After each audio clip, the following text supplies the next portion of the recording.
The U.S. Federal Reserve has announced the biggest rate hike in 28 years.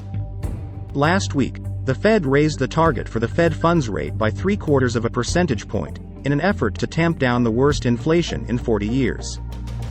The rate increase was the biggest since 1994, and was implemented after data showed the central bank has failed in its efforts to fight inflation. In a recent interview with Xinhua, Mexican economist Mario Correa said that rising interest rates in developed countries is usually a bad news for emerging markets that depend on capital flows. Cuando los bancos centrales de los países desarrollados empiezan a subir sus tasas de interés, el panorama para los mercados emergentes, las economías que no están desarrolladas, como por ejemplo pues en México, pues toda América Latina, Brasil, Colombia, Chile, Perú,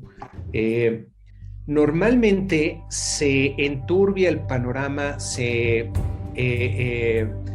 deterioran las perspectivas para estos mercados emergentes porque los inversionistas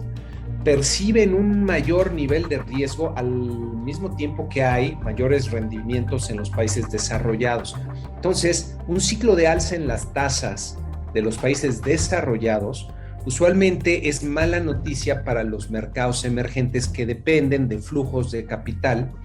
y que pueden ver presionadas sus tasas de interés, sus tipos de cambio. Entonces yo creo que tenemos un panorama bastante complicado para la segunda parte del año, en el cual lo que va a resultar fundamental es que los bancos centrales de verdad ataquen el problema de la inflación, eviten que la inflación eche raíces, porque si se queda elevada la inflación, entonces es más el esfuerzo monetario que tiene que hacerse